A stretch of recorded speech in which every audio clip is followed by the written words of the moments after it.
You'd think after 30 years of marriage, a woman would stop hoping her husband might look at her the way he used to. But there I was, standing by the kitchen window, fingers tightening around a chipped ceramic mug, watching him load his suitcase into the car without so much as a glance back. There wasn't an argument, no dramatic fight, just silence, the kind that builds slowly until it settles into the wallpaper, the air, the bones. I used to believe that love faded like old paint. I told myself it was normal, expected. But lately, there's this ache, something hollow, like walking barefoot through a house that's no longer yours. But somehow, you're still trapped inside. And then there was him, Liam, 26, maybe young enough to be my son. But not quite. He came with the spring, when the camellias started blooming, when the soil softened, ready for new roots, new beginnings. Or maybe just another reminder that everything grows except me. I first noticed him trimming the hedges, simple, focused, his hands steady, shaping the unruly branches with a kind of quiet precision, like he wasn't just maintaining a garden, but coaxing it to breathe, to become. I told myself it was just a distraction, a harmless thing, like admiring a painting you could never own. But the truth, the ugly, aching truth, was that watching him made me feel something I hadn't felt in years, alive. That morning, I stood longer than I should have, watching the way sunlight caught the curve of his neck, the way his shirt clung to his back, damp with effort, his hair, dark, tousled, curls sticking to his temples. When he wiped his brow, his gaze lifted, catching mine through the glass for a moment. Neither of us moved. And then he smiled, not the polite, customer service kind of smile, but something warmer, something unguarded. I felt it, a pulse deep in my chest, an echo of a woman I thought was long gone. My lips parted before I even knew what I was doing. Would you like something to drink? His head tilted, surprised, his lips curved. Okay, but thank you, ma'am. God. That word, it landed heavier than it should have. I forced a smile. Please, call me Ellie. He hesitated, then nodded, wiping his hands on his jeans. Ellie. Okay, sure. A pause, not awkward, but unsure. Like both of us were standing on the edge of something, neither brave enough nor foolish enough to step forward. I insist, I said, softer now. It's hot out. You shouldn't work yourself into heat stroke on my account.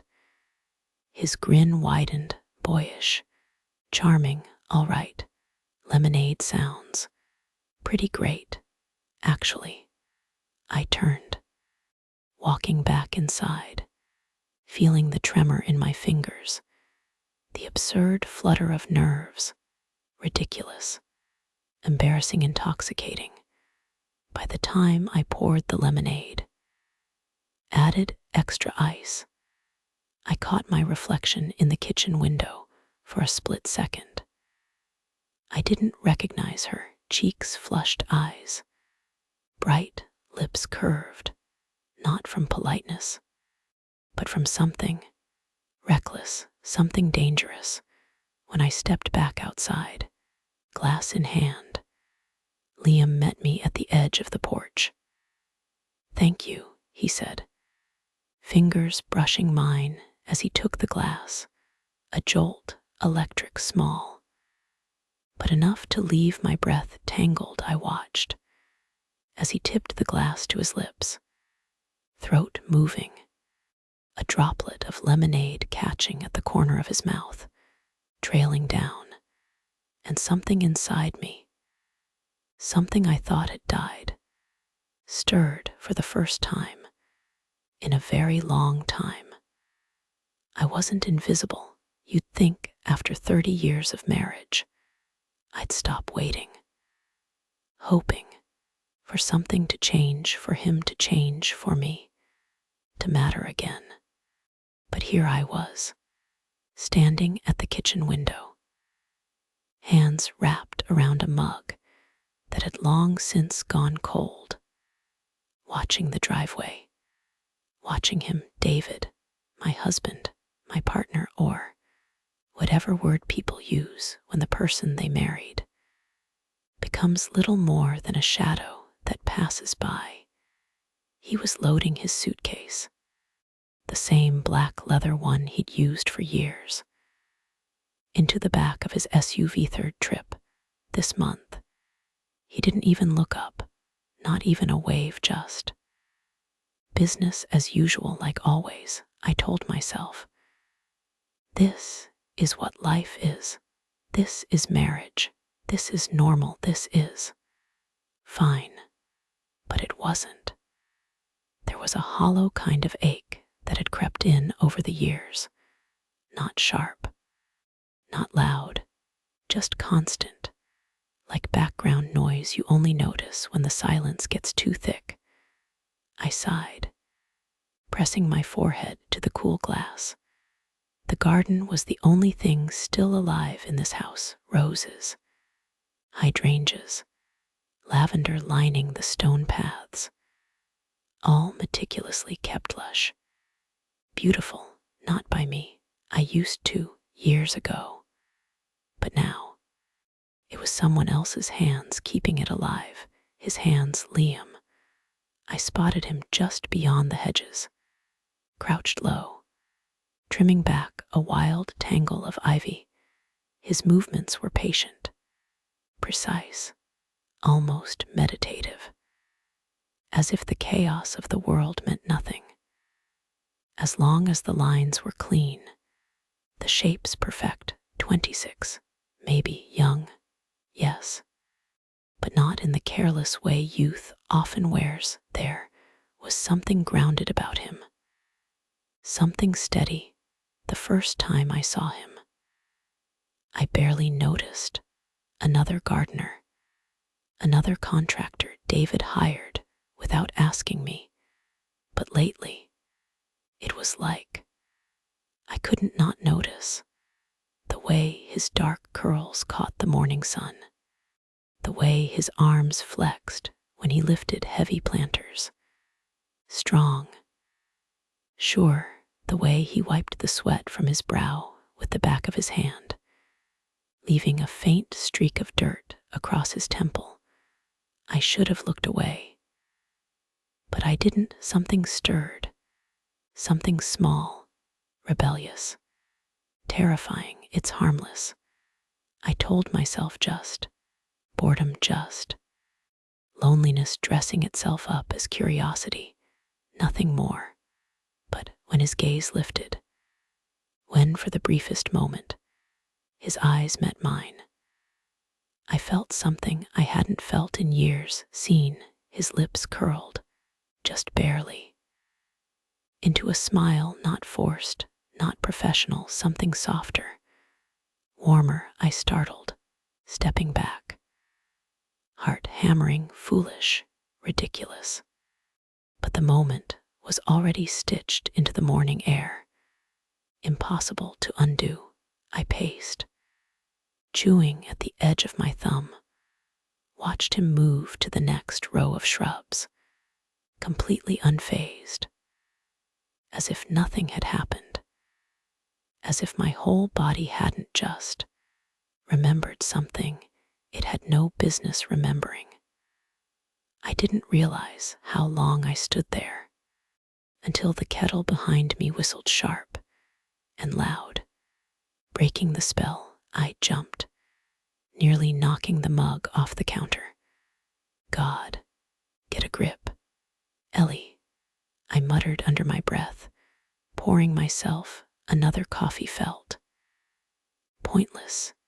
Everything tasted hollow anyway.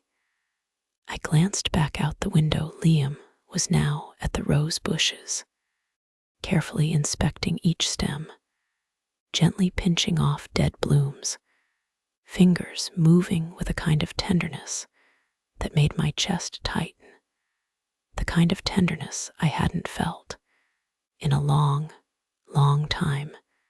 And just like that, a ridiculous, impulsive thought slipped in, unwelcome, but persistent. Maybe, just maybe, I could say hello, offer him a drink, something neighborly, innocent. My hands trembled, betraying me before my mind could catch up, before I could talk myself out of it. I walked to the fridge, grabbed the pitcher of lemonade, poured 2 glasses, added ice, a slice of lemon, a sprig of mint. Ridiculous, overthought. But I couldn't stop. The door creaked when I opened it. My pulse thudded loud, heavy. Liam. My voice was smaller than I meant. Would you like something to drink? He stood, straightened, surprised. He wiped his palms on his jeans, eyes softening when they met mine. Oh, yeah, sure, that'd be great. Thank you, I swallowed, forcing a smile as I stepped forward, handing him the glass. Our fingers brushed a tiny, electric jolt. Thanks, he said, raising the glass to his lips. It's really hot today. I nodded, arms folding, unsure what to do with myself now that I'd actually followed through. We stood there, both pretending not to notice the tension, the pull, the silence between the words. His gaze dipped, just briefly, like he was searching for something to say, or maybe searching for permission not to. This garden, I started, my voice catching. It's beautiful. You've done a wonderful job. His face lit up, something genuine, boyish. Grateful, thank you. I love doing this. Feels honest, you know. I nodded, biting back the stupid, foolish smile tugging at my lips. Yeah, I think I do. A breeze stirred, warm, gentle, sending a loose strand of hair across my face. His eyes followed it, just for a second, before he looked away, cheeks flushing. I should probably get back to it, he murmured, glancing toward the hedge, then back at me. Of course. Yes. Of course, I stammered. Thank you for everything. He smiled, tipped his head, then turned back to his work, leaving me standing there, holding an empty glass and a heartbeat that no longer felt like my own. The next morning, I found myself standing at the window again, fingers tracing lazy circles against the cold glass, waiting. Ridiculous, really. I hadn't done this in years. This feeling, this anticipation, like a teenager watching, waiting, hoping for a glimpse of something or someone who shouldn't matter this much. But then, there he was. Liam's truck pulled up slowly, tires crunching over the gravel. He stepped out, hair slightly damp from the morning dew, curls unruly, jeans a bit worn, shirt clinging just enough to hint at the work ahead. My stomach did that thing again, the flutter, the ache, the undeniable pull. God, get a grip. Ellie, I busied myself, pretending to wipe the counters, rearranging a fruit bowl that didn't need rearranging, But every other second, my eyes flicked back to the window, watching him unload his tools, stretching his arms, rolling his shoulders, the way his body moved. It wasn't deliberate. It wasn't meant for anyone's gaze.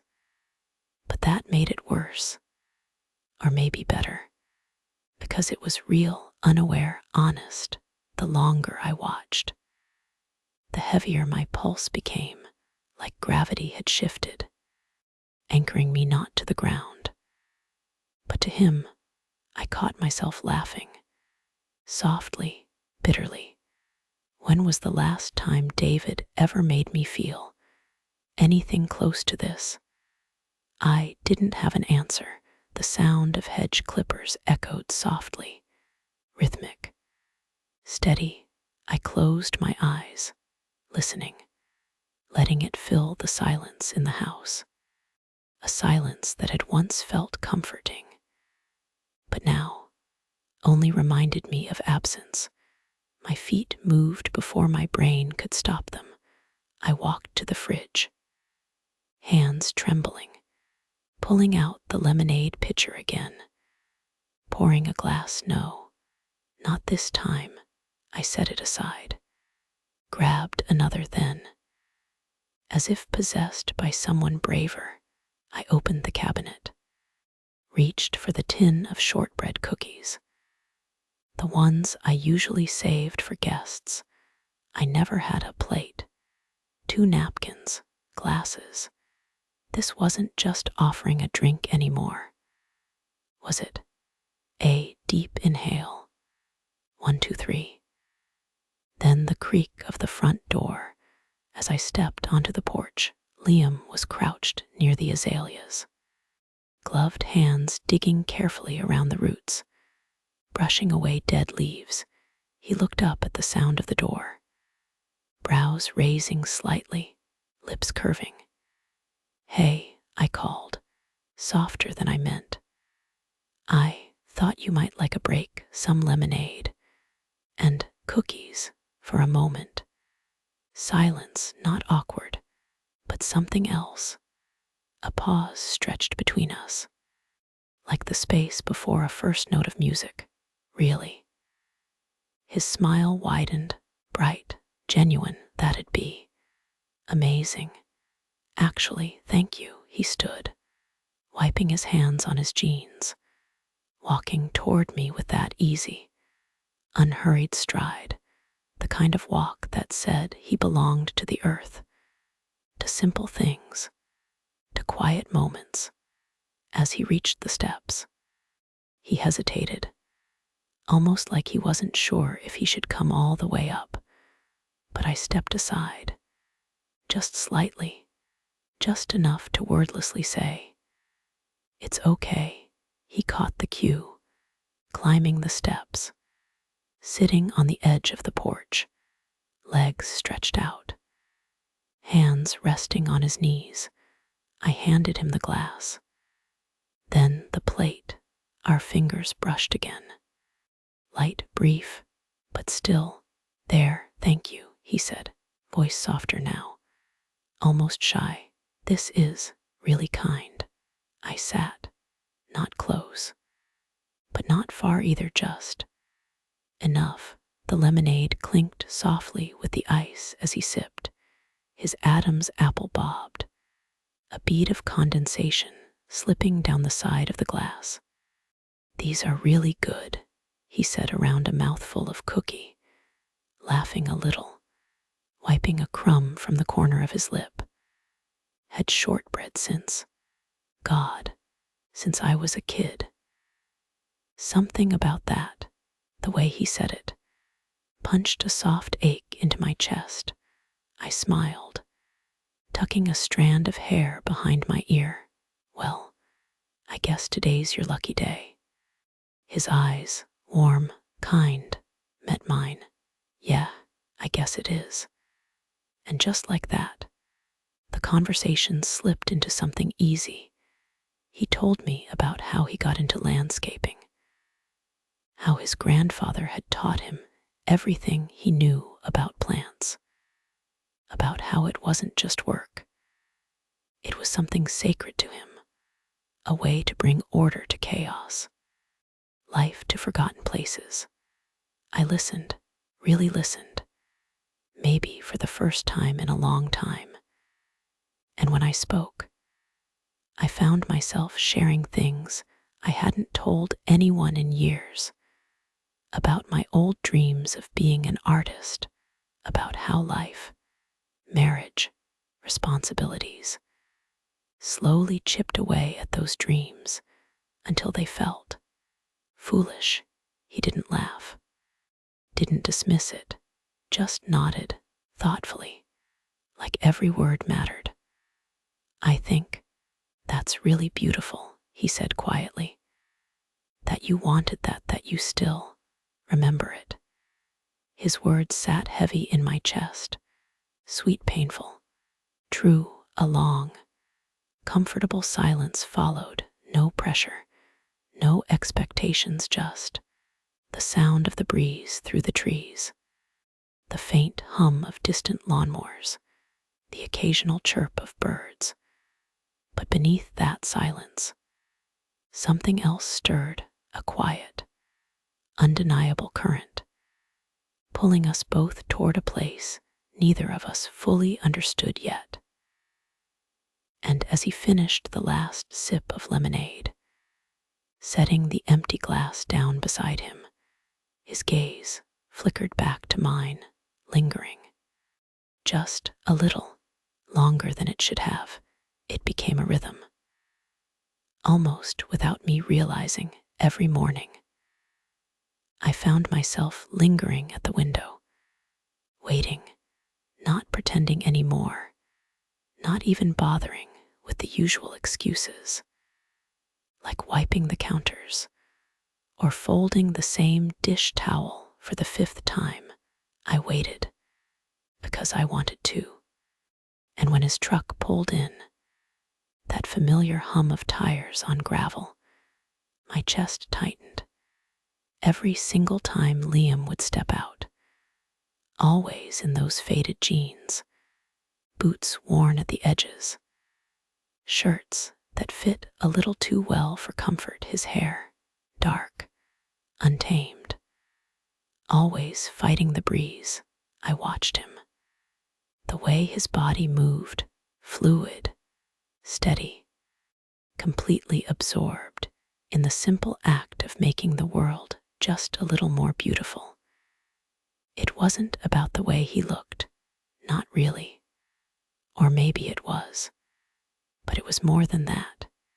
It was how present he was, how his hands knew exactly what to do, guiding wild things into shape, coaxing beauty from chaos.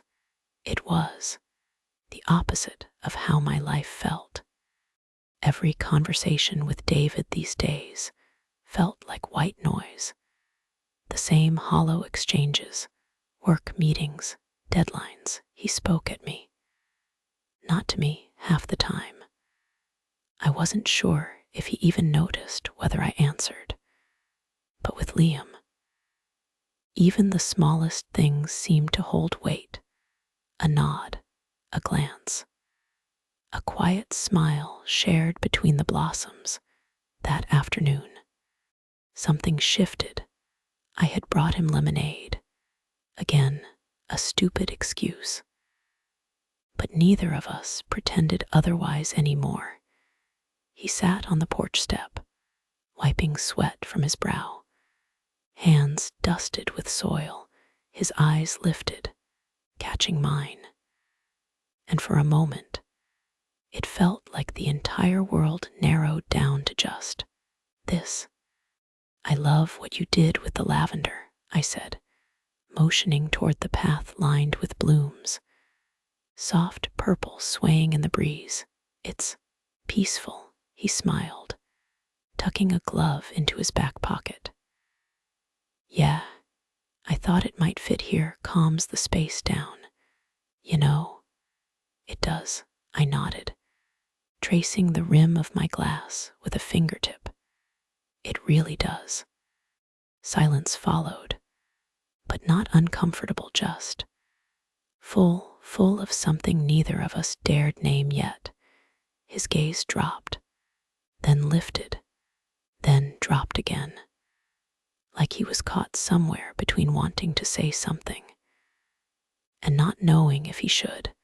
I felt it too, that strange tension, fragile, trembling, like the space between thunder and lightning. You ever think about doing something different? He asked suddenly, voice lower, rougher somehow.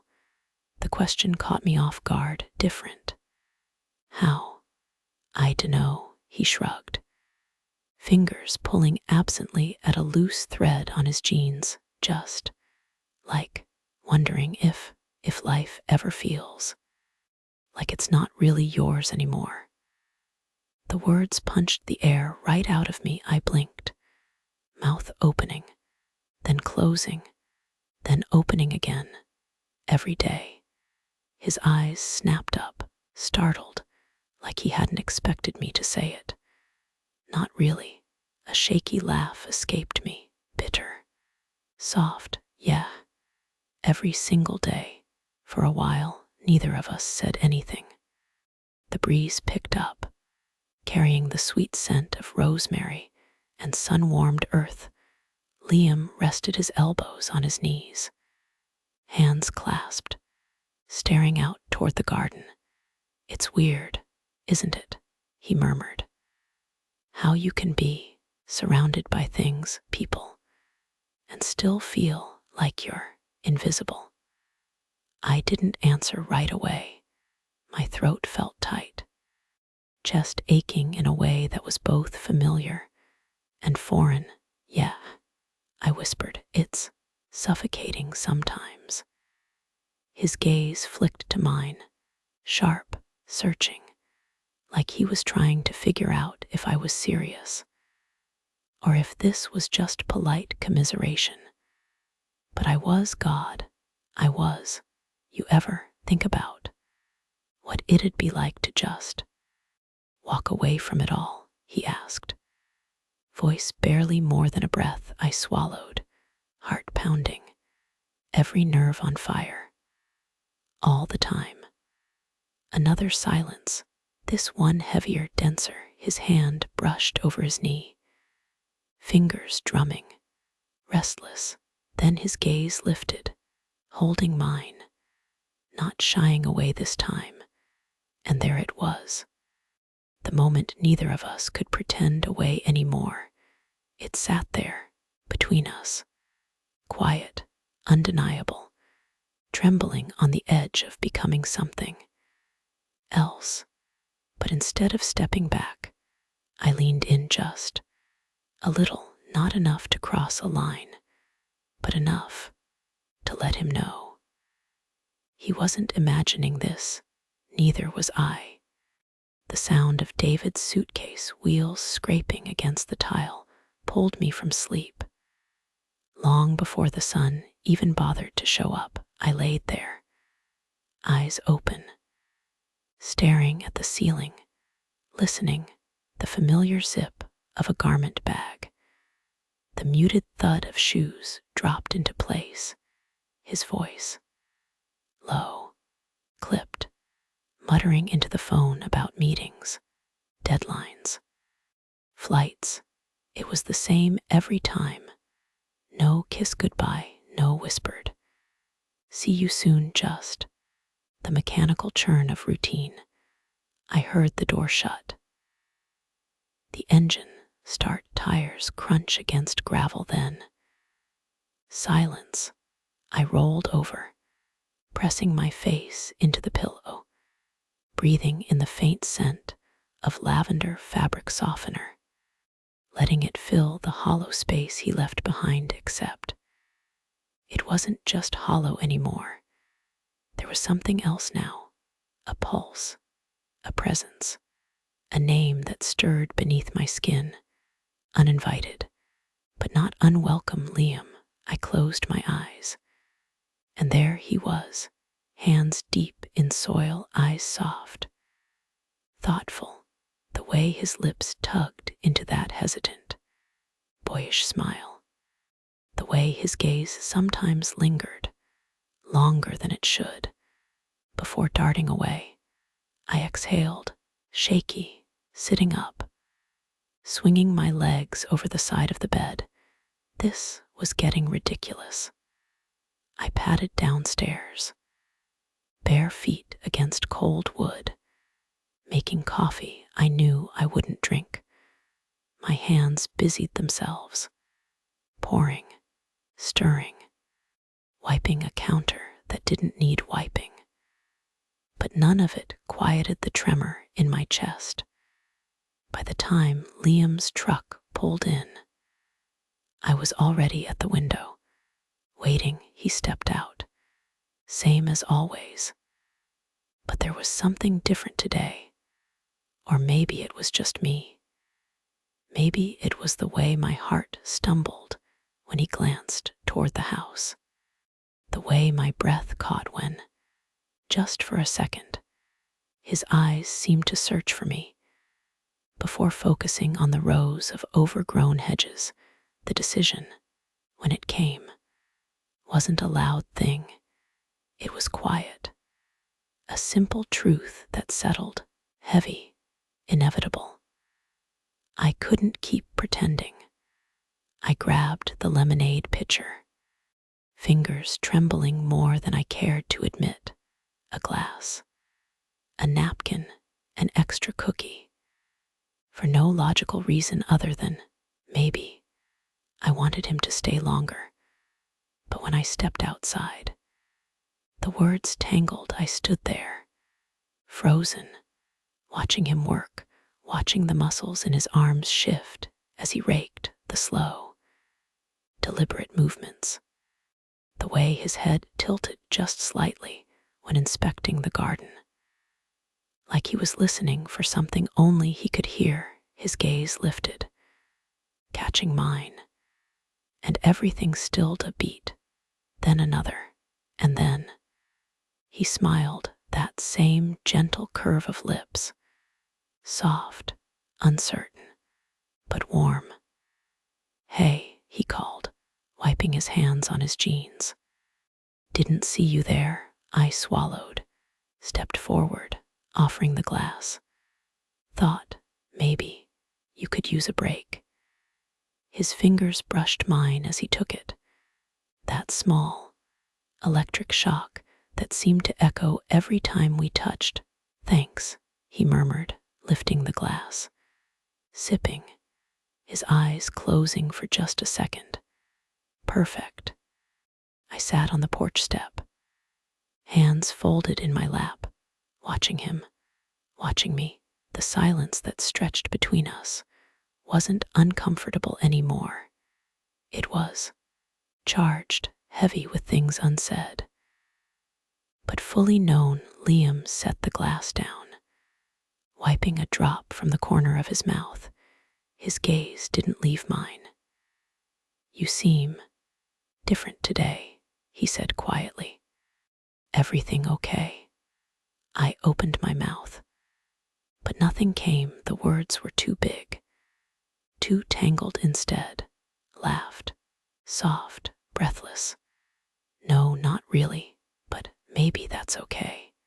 He nodded, understanding flickering in his eyes, more than words could ever hold. And then something shifted, something small, the way he leaned in, just a fraction, the way his knee brushed against mine, intentional, but cautious, the way his hand hovered, like he wasn't sure if he should close the space, or if closing it would shatter something neither of us could repair.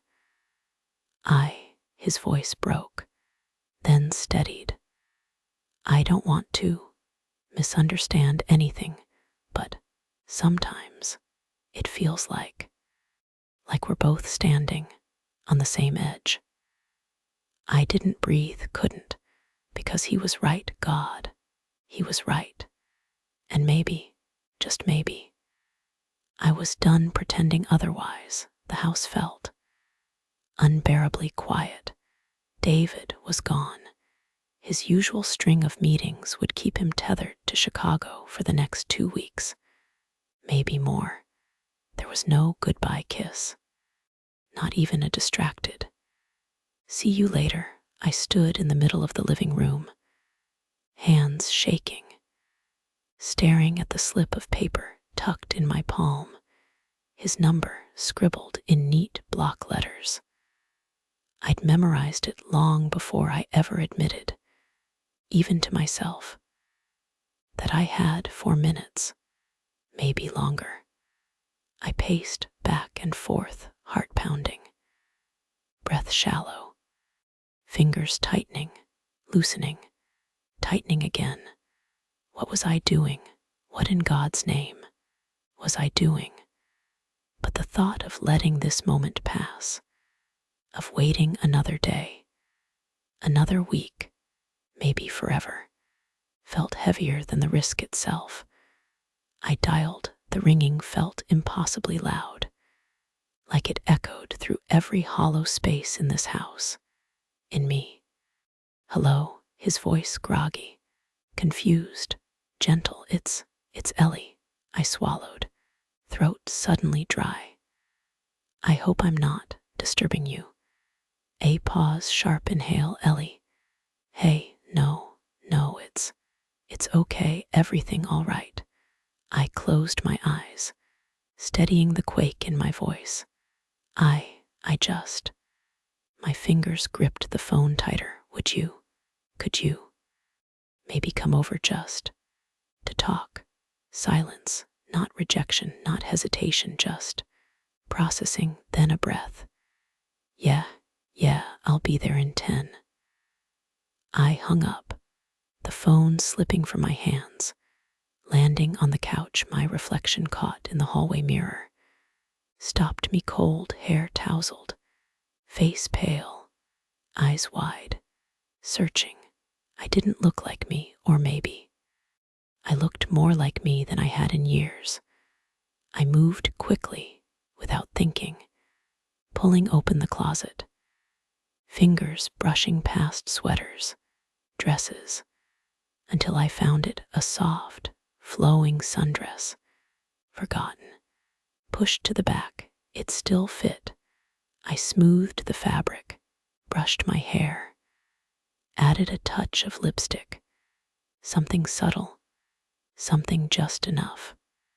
And then the doorbell. My chest tightened, every nerve standing on edge. When I opened it, Liam stood there, hands shoved into his pockets, hair slightly damp from a rushed shower, a nervous, almost boyish smile tugging at his lips. "Hey," he said, voice softer than I'd ever heard it. You okay?" I stepped aside, letting him in. "Come in, please." He hesitated, glancing toward the staircase, toward the hallway, as if half expecting someone else to appear. "Is your husband gone?" I said quietly, closing the door behind him. "Out of town." "Oh," his throat bobbed. "Right." I led him to the guest room, the one I knew David never stepped foot in. My pulse thundered, loud, relentless. For a moment, neither of us spoke. The air between us was heavy, dense, vibrating with something neither of us fully understood. But both of us felt. "Liam." I turned, voice catching. "You have to stay if this feels." His eyes snapped to mine. "No." He stepped forward, voice barely above a whisper. "I want to." There was something fragile in the way he said it, something raw, something that made my breath hitch. I took a step closer, close enough to feel the heat rolling off him, close enough that the air seemed to hum. Charged, electric. I swallowed. "I've missed this talking being." "Me too," he murmured, gaze flickering, lingering. "God, me too." My hand reached out, fingertips brushing his forearm, tentative, testing. But he didn't pull away. Instead, he stepped closer, until there was no space left between the question and the answer. The world narrowed, faded, until all that remained was the steady pull of breath, the trembling anticipation, the soft thrum of something waiting to unfold. And in that fragile, trembling space, everything changed. There was no rush, no frantic hands, only the slow unraveling of walls, of fears, of loneliness wound too tightly for too long, like threads pulling loose from a fabric worn thin. A warmth bloomed between us, slow, consuming, delicate as sunlight filtering through rain-soaked clouds. The world softened, until it was only this, only here, only now. And as our energies intertwined, woven in a rhythm older than words, the heaviness inside me cracked, splintered, giving way to something bright, something wild, something terrifying, and profoundly beautiful. I had forgotten what it felt like to be seen, to be held, not by hands, but by presence, by intention, by the quiet, undeniable knowing that for this moment, I was not invisible, not to him, not anymore. The morning light slipped through the curtains, soft, forgiving, painting the walls in gold for a moment. I forgot what day it was, forgot where I was supposed to be, forgot the weight of everything outside this room. I turned, slowly, letting my gaze settle on him. Liam. He was still asleep, one arm flung lazily over his head, lips parted, breath steady. Unrushed, his face, in sleep, was softer, younger, free of all the careful restraint he usually wore when we were awake, when the world was watching. A strange ache tugged deep in my chest. I wanted to memorize it.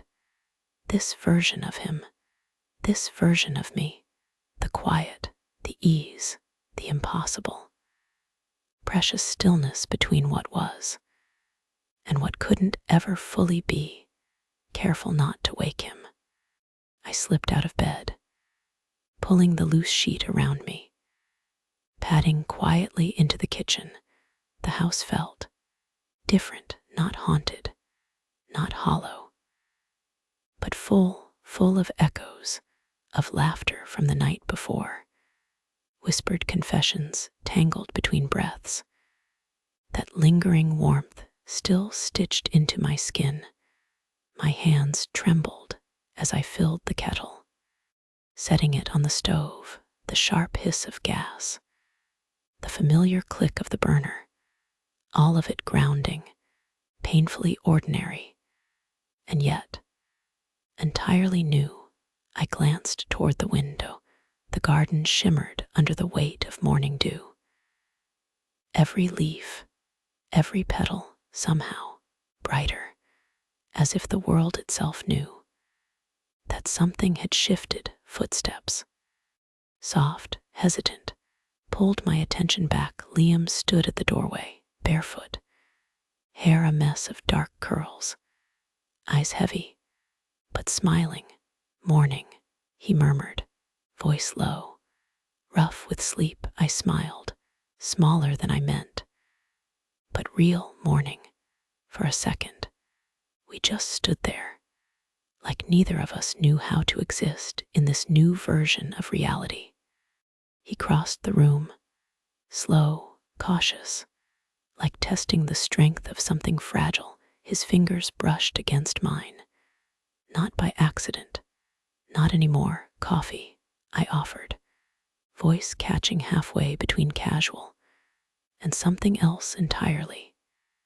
Yeah, that sounds good, he nodded, hands sliding into his pockets. gaze dropping, then lifting, meeting mine again. If it's not, weird, God, how strange and tender that even now he was still asking for permission. It's not, I said, softer than I intended. It's not weird. Silence swelled. But it wasn't empty. It was filled with the memory of skin, of breath, of every word we hadn't dared say last night, but somehow said anyway. The kettle whistled, shrill, cutting through the quiet. I turned, pouring water, busying my hands, because my heart hadn't quite figured out what to do yet. When I handed him his cup, his fingers wrapped around mine for a moment longer than necessary, warm, steady. "Thank you," he whispered. We sat at the kitchen table, side by side, like we'd done this 100 times before, like we hadn't crossed every line the night before, like this was, somehow, safe. But beneath the easy conversation about coffee, about the weather, about the rosemary that needed trimming, there was something else, a hum, a current. His gaze would catch mine, linger, then dart away. My fingers would brush the edge of the table, restless, wanting, but afraid of wanting too much. He started, then stopped, pressing his lips together like the words were heavy, sharp, dangerous. I waited. "I don't know what this is," he finally said, voice barely above a whisper, "or what it means, but I don't regret it." My throat tightened, breath catching. Me neither. His shoulders eased, a long breath leaving his chest, like he'd been holding it all night. A smile tugged at his lips, small, honest, good. But even as we sat there, fingers grazing, hearts tangled in something too fragile, too wild to fully name, I felt the first shadow of reality pressing in, because as much as I wanted to freeze this moment, to live in the soft, stolen glow of what we'd become, I knew it wouldn't last.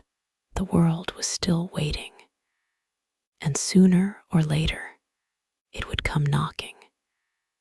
David's suitcase sat untouched in the corner of the bedroom, a quiet, heavy announcement. I stared at it, heart sinking, fingers curling into fists at my sides.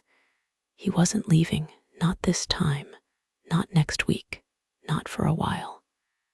"Things have changed," he'd said over breakfast, sipping his coffee without ever looking up. "They need me here, local projects, more hands-on, less travel." I smiled, I nodded, I played the part, but inside, something cracked. The ground I'd been quietly, secretly, standing on wasn't solid anymore. I spent the rest of the morning pacing the kitchen, pretending to clean, pretending to check emails, pretending to breathe. But when I heard the familiar hum of tires on gravel, my body reacted before my mind could catch up. I rushed to the window, only to stop short. It wasn't his truck. Not today, just silence. The garden stood, still, waiting. But empty. He wasn't here, of course he wasn't. I pressed my palm to the glass, forehead following, breath fogging the surface. This was dangerous. This was exactly why I shouldn't have let it happen. But the ache, the gnawing, hollow ache, didn't care about logic. It pressed tighter, wrapping around my ribs, making it hard to breathe. By afternoon, I couldn't take it anymore. I slipped away to the guest room, the drawer, the folded scrap of paper tucked beneath an old scarf, fingers trembling. I dialed. No answer, straight to voicemail. I hung up before it beeped. Panic surged. Cold. Sharp, rising too fast, I sat, head in hands, whispering to no one. Stop it, just stop. But it didn't. The craving wasn't just for him. It was for the way I felt. When I was with him, seen, heard, touched without being touched, held without being held later. I caught myself by the window again. And that's when I saw him. Down by the far edge of the fence, clipping the hydrangeas. Head low, shoulders tense, movements slower. Heavier than usual, relief hit so hard it nearly knocked me backwards. He was here. He hadn't left. But something was different. He wasn't looking toward the house, not like before, not like always. His gaze stayed locked on the ground, hands moving, methodical but distant. A knot tightened in my stomach. Did he think I'd moved on, that I'd forgotten him now that David was home, now that the world had snapped back into its neat, tidy, suffocating shape? I wanted to scream, to throw open the window, call his name, tell him none of that was true. But instead, I stood there, frozen, watching, waiting, afraid of being seen, afraid of being ignored, afraid of wanting too much. Again, when his gaze finally lifted, it wasn't to the house. It was toward the sky, and for a moment, I wondered if he was wishing for the very same thing I was, a way out, a way forward, or maybe just a way back to me. It started small, a shift in the air, the way David's eyes lingered a little longer, narrowed, searching, like he was trying to solve a puzzle that had been sitting right in front of him for far too long. At first, I told myself I was imagining it, that he wasn't noticing the way my hands trembled when I poured his coffee, that he didn't see the way I flinched when he touched my shoulder, or the way I pulled back before he could finish a sentence. But I was wrong. David was many things, but oblivious wasn't one of them. It happened on a Tuesday. I came downstairs, half expecting to find him buried in spreadsheets, phone to his ear, barking orders at some faceless conference call. Instead, he was standing by the window, staring not at the street, not at the sky, at the garden, at Liam. The back of my throat burned. I forced my steps to stay even, casual, moving toward the sink, pretending to rinse a mug that didn't need rinsing. New guy, been around a lot lately, David said, voice low, but edged. My fingers tightened around the ceramic. Yeah, the lavender needed some extra work. Silence stretched, taut, brittle. I didn't dare turn around. He hummed. Not agreement, not suspicion, something heavier, something sharper. The sound of the front door opening broke the tension. Just barely, Liam's figure appeared, pushing the wheelbarrow toward the compost heap. His head was down, focused, oblivious to the storm brewing just beyond the glass. Or maybe not, maybe he felt it too. David's voice dropped, a notch colder. He's young. I gripped the sink, nails digging into porcelain. Yes, I suppose he is. Another long pause, then, Paper. The crinkle of paper sliding across the kitchen island. I turned, slowly, dread crawling up my spine. There it was. The note, the stupid, careless note I'd scribbled weeks ago. A plant care reminder, mixed with a line only meant for Liam's eyes. Let me know if you need anything. Anytime. David didn't say a word, just stood there, waiting, watching. My mouth opened, then closed. No words came. Because what could I say? It was innocent. Wasn't it? No, no. It wasn't. Not anymore. I swallowed. Hard, pulse thundering. It's nothing. Just about the rosemary. It wasn't. It isn't. David's expression didn't change. Not anger, not yet. Something worse. A slow, creeping realization, filling every shadow in the room. Is there something I should know, Ellie? My heart cracked right there. A fissure, splitting straight down the center. Because he wasn't asking about the note. Not really. Not about the words. The ink. The stupid scrap of paper. He was asking about everything. Everything I had tried to bury. Everything I thought I could tuck away between morning coffee and grocery lists. Every glance. Every stolen moment. Every quiet, trembling breath. I gripped the edge of the counter, grounding myself, before everything gave way. No, I whispered, a lie, a truth, both. Tangled, indistinguishable now. David watched me for a long, long time. Then, without another word, he turned, walked upstairs, the sound of his footsteps, slow, deliberate, echoed through the house. I stood there, staring at the note, hands shaking, knowing this wasn't the end. No, it was only the beginning of something breaking. Dinner was silent, not the usual, tired silence, not the kind that crept in after too many years, too many routines, too many unfinished conversations left to rot.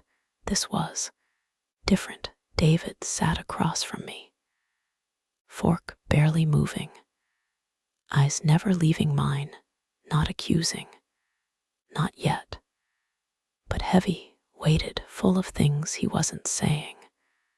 I pushed peas around my plate, waiting, pretending, bracing.